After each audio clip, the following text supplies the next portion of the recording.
Hello and welcome to Discover Dorico for February. Um, if you have any comments as we go through the session, if you want to write in the comments box on over there, then I'll try and read the live chat at the same time. So hello so far from Sussex. I'm also in the UK in Cambridgeshire. Cheers from sunny and cold Oakland. Oh well, yeah, grey and miserable. We do that well here.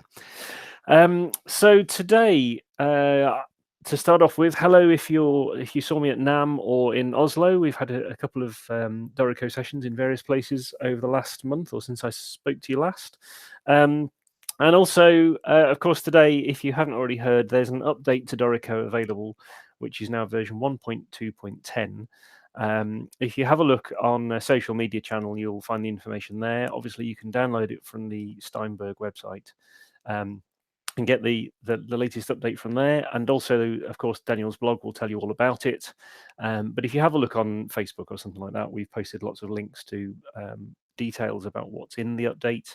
We did cover some of it in the last session that we did in January. A lot of it, yes, it's a minor update. There's lots of little things we wanted to check or change, but there are a couple of new things in it, and we did look at some of those last time. So today, what I want to do is talk about some percussion stuff.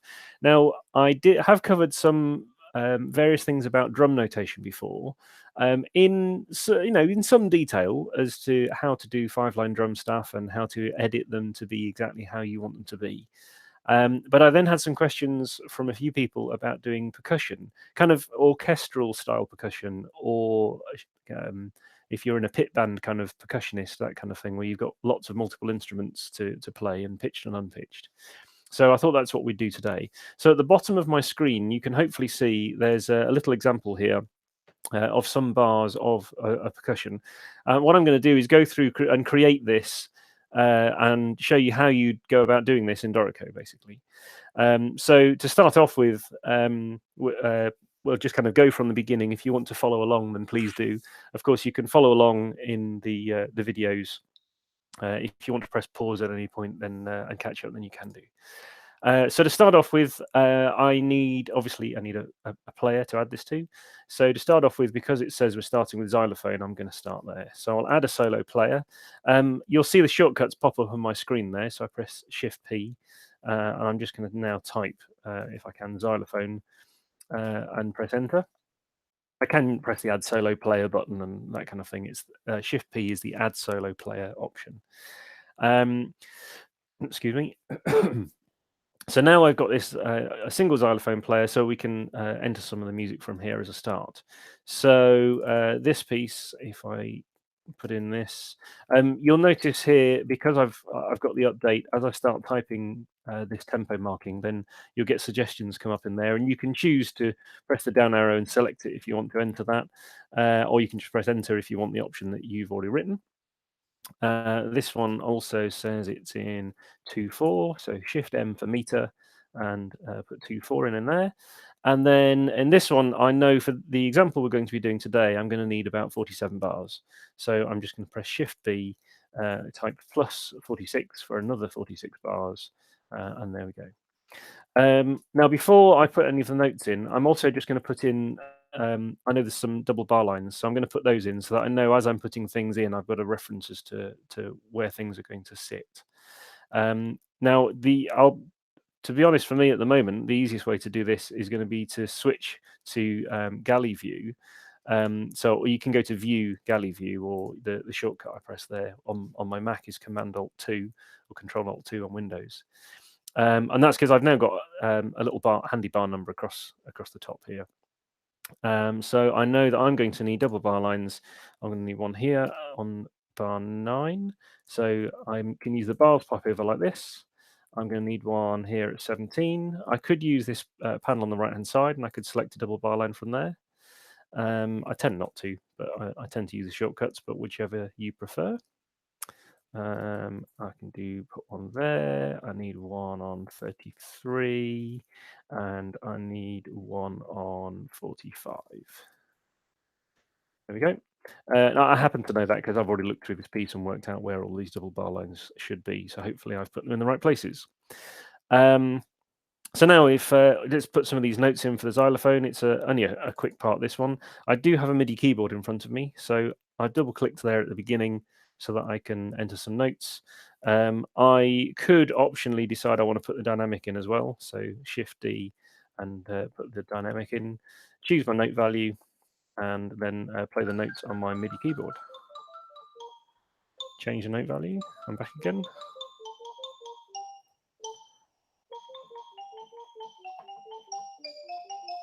Let me just scroll this slightly so I can see what I'm doing. There we go. And carry on. There we go. So, oh, I think I've made a mistake there. I think that should have been a B. Yes, probably should. There we go. Doesn't really matter.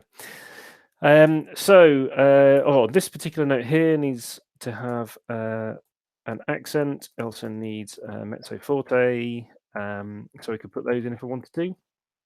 If you want, the accent is above in the example. If you want to change those, then if you go to engraving options, so I'm used the shortcut Command Shift E or Control Shift E, and if you go to articulations, then you can say, for example, in the placement section, always above, and then it will always put that particular one above. And if you wanted to move it any further, you can actually also drag it in engrave mode if you wanted to, or there are some spacing options available in engraving options. So I've entered that first bit. That will do for that bit. So then after 3 bars in this bar here, I also need to put some other notes in. So I'm going to press the right arrow just to move the caret on slightly. And put those notes in. Oh, I also should have put in a mezzo forte there. And then we've got another 3 bars, double bar line, 3 bars, and then it goes to vibraslap. So now we need a vibraslap. We're also going to need a triangle and back to xylophone and a glockenspiel and a temple block.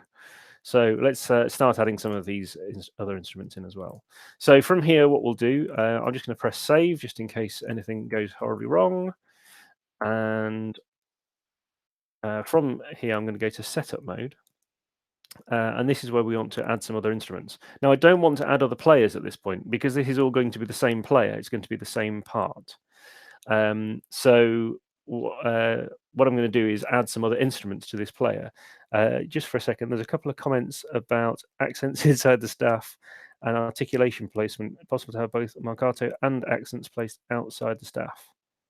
I believe so in the engraving options. Plus, you can override those, so you can choose on an individual basis if you just want to move one or other.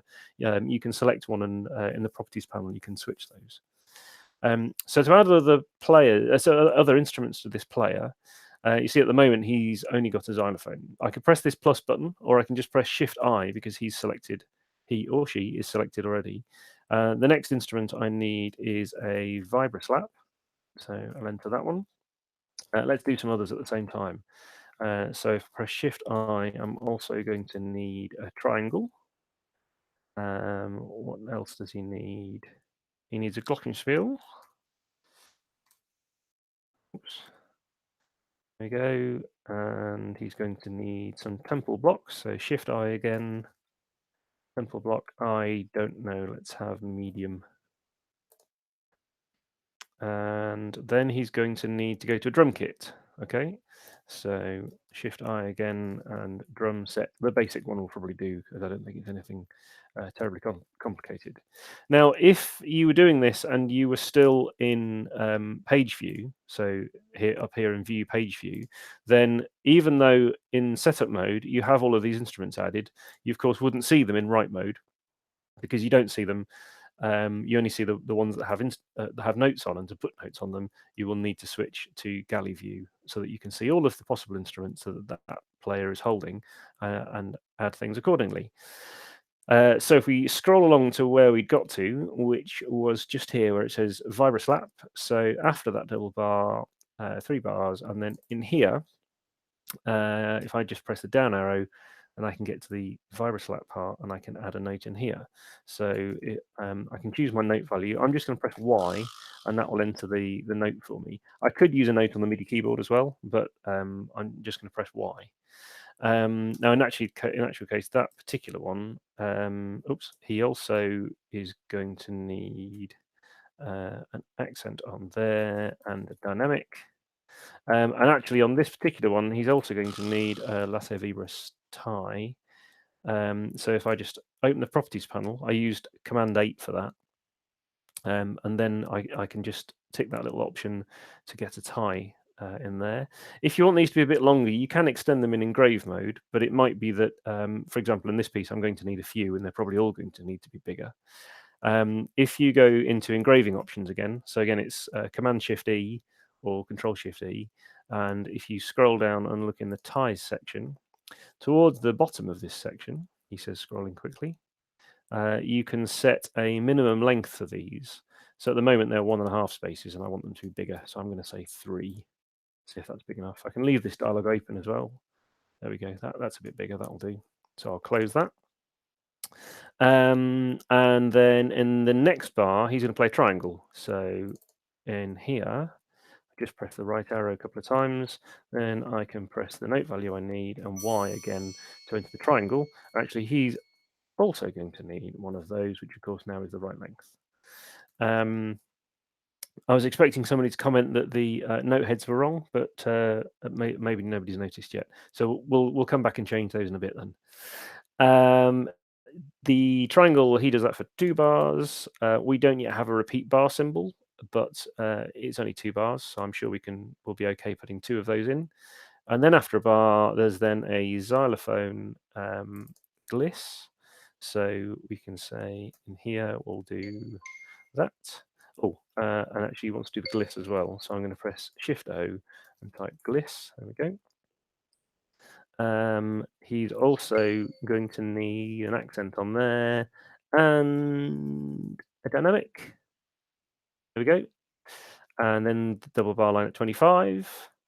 Then 1, 2, 3 in this bar here. We've got a very similar rhythm that we had before. Very similar in that it's exactly the same. Oh, and once again, I forgot the dynamic. There we go. And then after 2 bars, which means I've put that double bar line in the wrong place, saying I'd mark out the score so that I knew exactly where I was, I'd then put it in the wrong place. And then it says Glock. So if we go down here, then I can put these notes in here. Oh, wrong octave. Pardon me. Keyboard before I press the notes, shouldn't I? And there we go. Oh, he also wants a mezzo forte. And then we get to temple block. So another 3 bars and down here. So I could do the same as I did before, choose my note value, and I can just press Y and that one. And I'm just going to need to move this up a bit so I can see. If I was to carry on at this point, I can say, well, I need in bar 38, I'm going to need a triangle as well. So I can just move up here. I can move across. That one will also need a tie. Oh, I missed another dynamic. Feel free to point these out if I miss any. And then we get to the drum kit part down here. So you see we've got everything entered so far up to the triangle part here, which is here. And then we get to the spare bar, not long to put your triangle down, and then drum kit. So then we need to be down here for the drum kit. So I have my MIDI keyboard set up in general MIDI mode. So so when I press an E, then I'll get my snare drum. And if I press, so later on I'll need a rim shot as well. So let's put some of these notes in first. So I've got my snare drum there. I'll also need one there, and then I'll go back one because I need to put these bass drum notes in. The rests I'm putting in by just pressing the space bar to move the caret on. I also need a snare drum in there. There we go. And then a bit later on in that bar, he starts playing hi-hats. So I can just press F sharp. And actually that carries on for a bit as well. Like that. The rim shot note, that one there actually shouldn't have been a snare. So I'm just going to delete that. And at this point here, I'm just going to press the note which is B flat, which is the rim shot. Oh, I did put the wrong note value in, so I'll delete that and do it properly. And also at the beginning over here, there's also a crash symbol I didn't put in. So let's put the crash symbol in. And on this note here, actually, I also missed over here. You need to look in the repeat structures section for these tremolos, and then you can enter a tremolo on that particular note there. If you want to put the dynamics in at this point with this snare drum selected, Shift D, and the dynamics we want is like that. So I have the P to the mezzo forte, and there we go. So there's a few things we need to change, some note heads and some stem directions. So as before, when we've been doing this, if I go to setup mode and the drum set and edit percussion kit. So this drum set we've got at the bottom here, I'm just going to edit where some of these sit. So the snare drum in this particular example at the bottom of my screen down here, snare drum is stems up. So let's switch that over from the Dorico defaults. As I said, I'm doing this this file as an example to show how you might recreate as much of this as possible. So we'll make that one match. And they also have their crash symbol on the top space there. I'm not sure I'd normally do that, but there we go. We can move that one if that's where they want it. It does mean that they've had to label on there is where the crash symbol is and where the hi-hat is. So here they've labeled the crash symbol, and here they've labeled the hi-hat, but we'll go with it for now. So I think that's all at the moment we need to edit on the drum kit there. So I'll just press close. So this part that there does seem to be a tie, an LV tie just there. So we'll add that one as well. We can add in any extra accents or anything. So there's a rim shot there, the hi-hat. We could of course put the dynamics in as well. So the other important thing was that the triangle, the vibroslap, and the temple blocks, they all need cross note heads instead of the regular ones. So again, go back to setup mode, choose one of those instruments. So here we have the vibroslap, and this time you can go to edit percussion playing techniques. And in here, you'll see you've got a standard note head here. And that's what we're then seeing on the page. If you would prefer an X-type note head, like as they have in this part here, if you want to match it, then where it says note head set, you can just choose in here the X note head and press OK. So that will be the vibroslap changed, wherever the vibroslap note was. There we go. And then do the same for the triangle. So edit percussion playing techniques, set that to an X note head. And in this particular case, we don't need to keep the other note heads, so I can just change the existing one. In this dialog, there is an option to add other playing techniques if you want to with other types of note heads. So if you need to, you can do that from this same dialog. So now here we go. We've got the glockenspiel notes. We've got the xylophone notes. They're all normal. The vibroslap, the triangle, and the temple blocks are all now X note heads, and the drum kit is as we wanted it. So we've now got basically those bars done from this piece. But now to see what this would look like, we could just switch back to page view. So if we switch back to page view here, or indeed we could look at the parts if you wanted to, because of course there's only one instrument at the moment. Then you can do it either way around.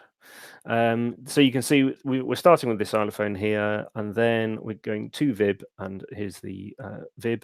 Now, I suppose that could be interpreted as vibraphone. So it is labeled, of course, at the top. And when you're looking in the part, it would be labeled at the top up here as vibroslap. But if you wanted to be clearer, you could go into setup mode and you could change the name for this. So maybe you would do edit names and change the short name. Maybe you want that to be, I don't know, we could say it wants to be v.slap or whatever you'd like to change it to.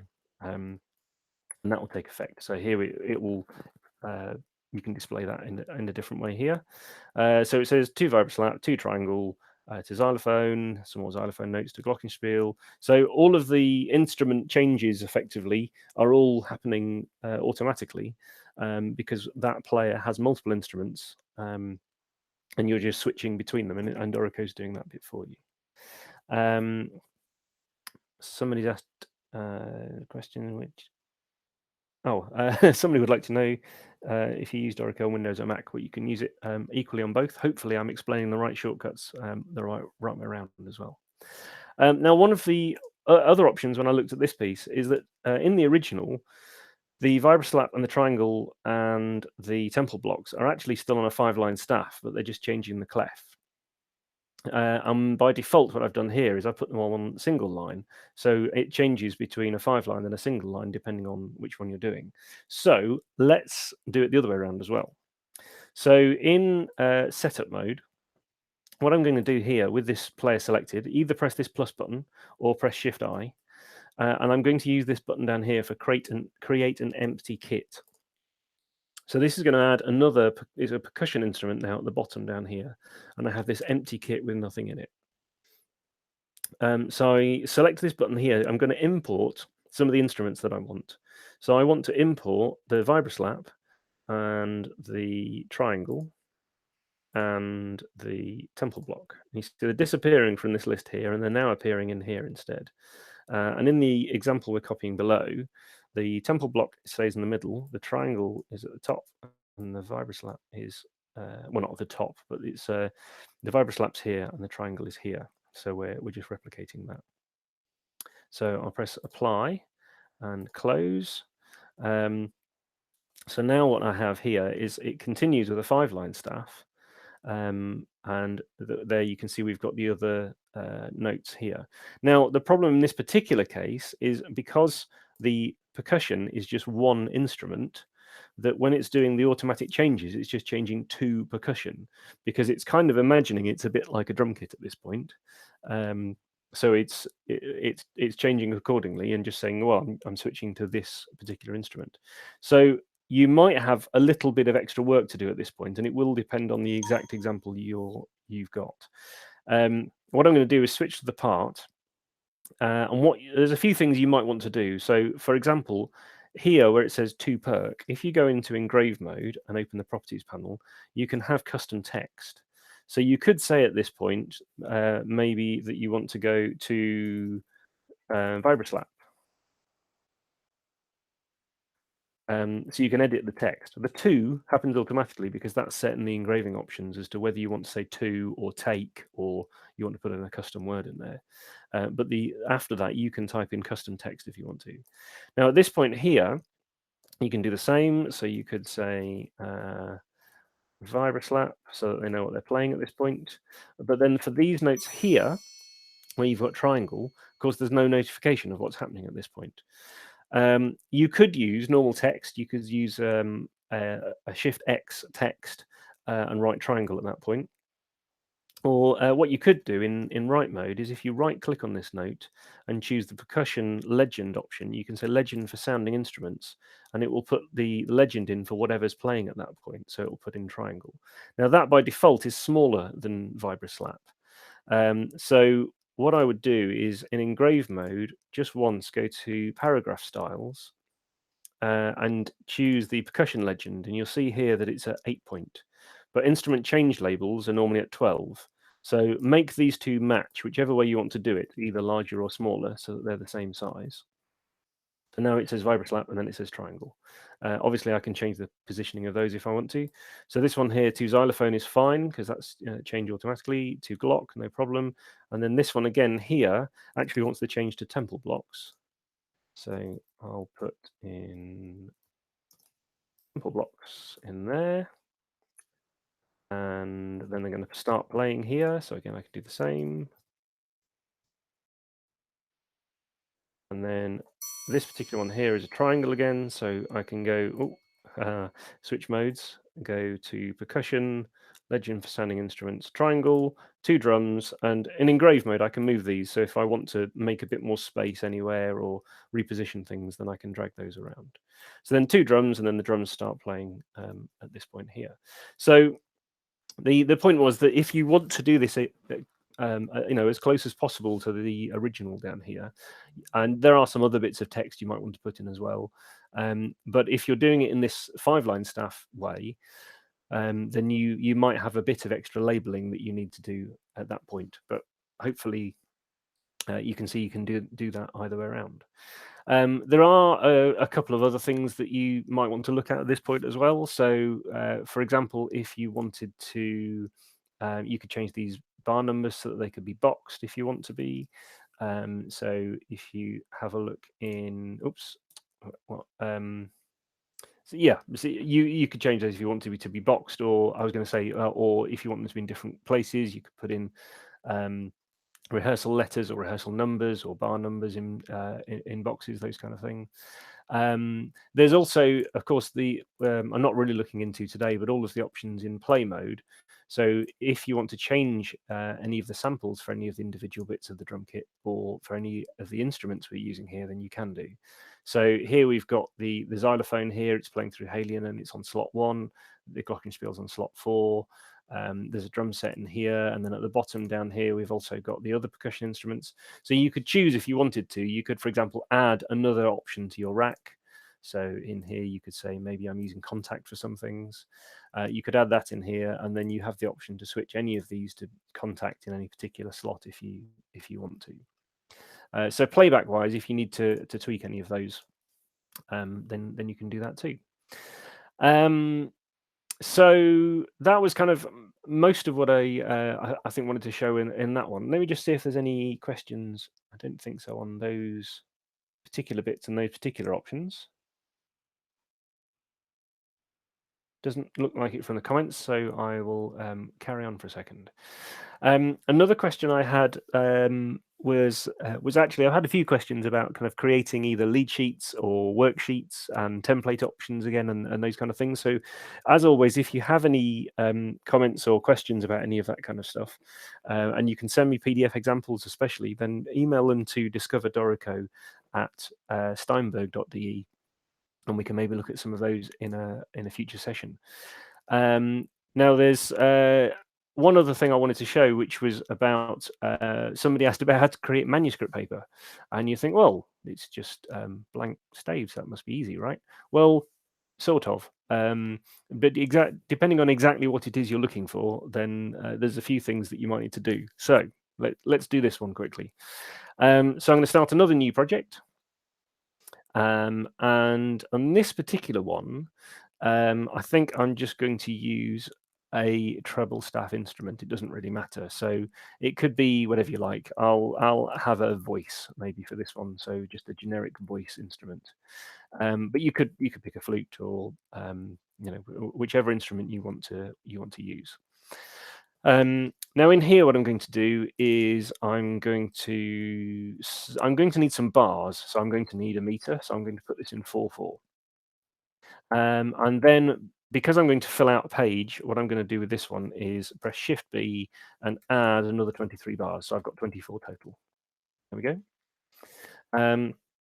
Now, because I don't really want to show the this, what I'm going to do is, once this displays, here we are. So if I want to hide this time signature, I'm just going to tick the option there in the properties panel, and that's gone. You'll see the little signpost.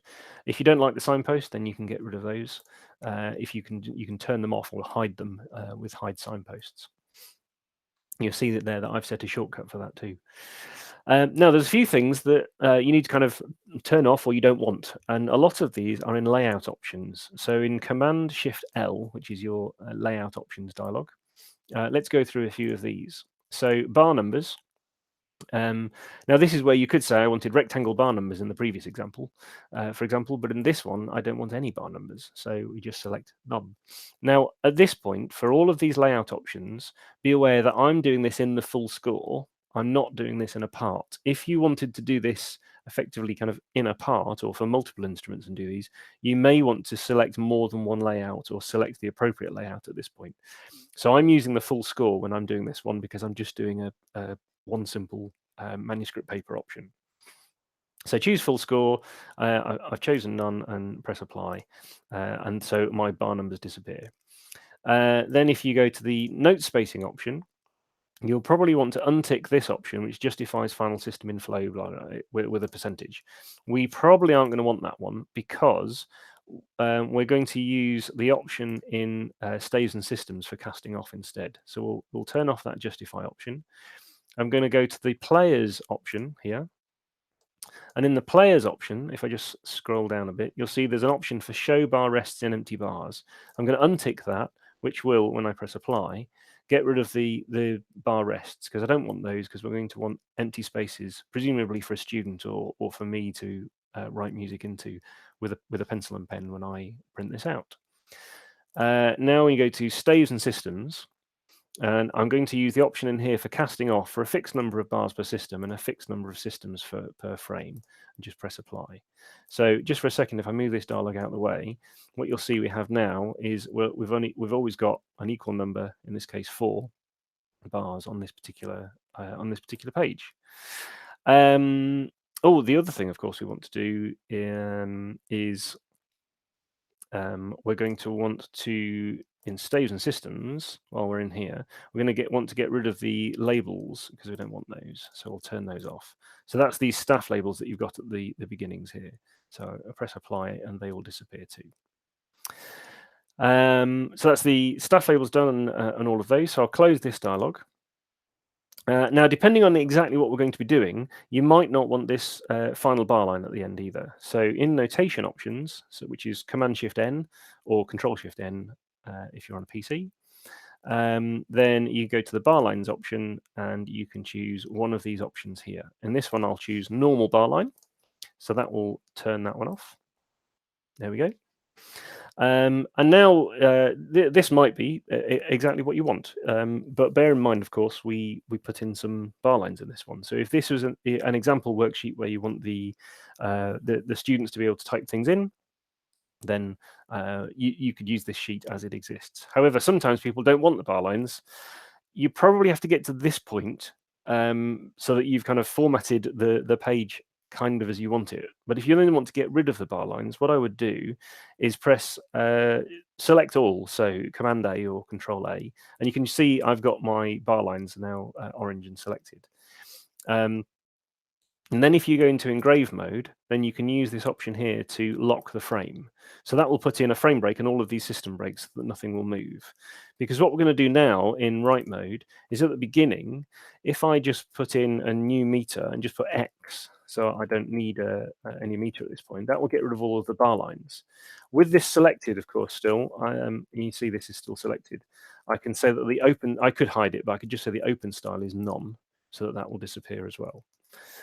So now I've got the all of these staves with nothing on at all. Of course, this option at the bottom, which, as we remember, was in notation options, I now want no bar line because I don't want anything at all on the end of there. There we go. So maybe actually what you want is this particular example. Maybe what you want is you don't want this.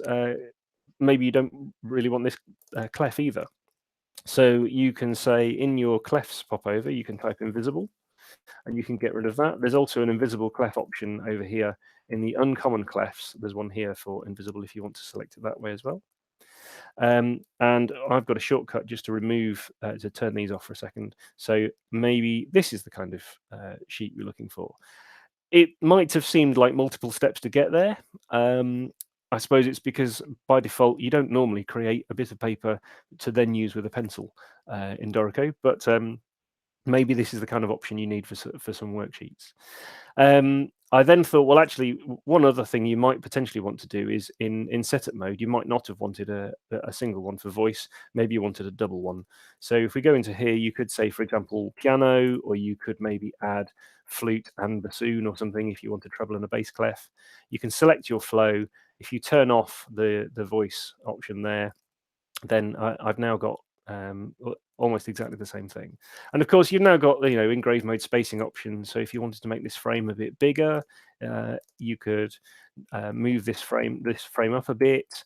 If you need a bit more space, or you want to space these out, or you can have more or less on a page. You know all of the other options from that point. So there you go. So creating manuscript paper. as I said, it's not really designed to do this kind of thing, but of course you can do it. So I thought it was worth pointing a few of those out because it was one of the questions I had in over the last month. So the next kind of coming up and going forward from here. So don't forget, of course, download the latest update if you don't have it already, which the latest one is now 1.2.10.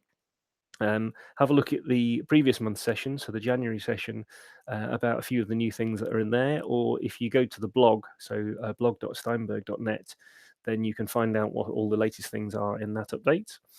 For the rest of this week, so the 22nd and 23rd of February, if you are a teacher and you're going to be in London, there's a music and drama expo that we will be at Olympia. Come and say hello. We'll be on the Yamaha stand D2, and you can win a site license of Dorico for your institution.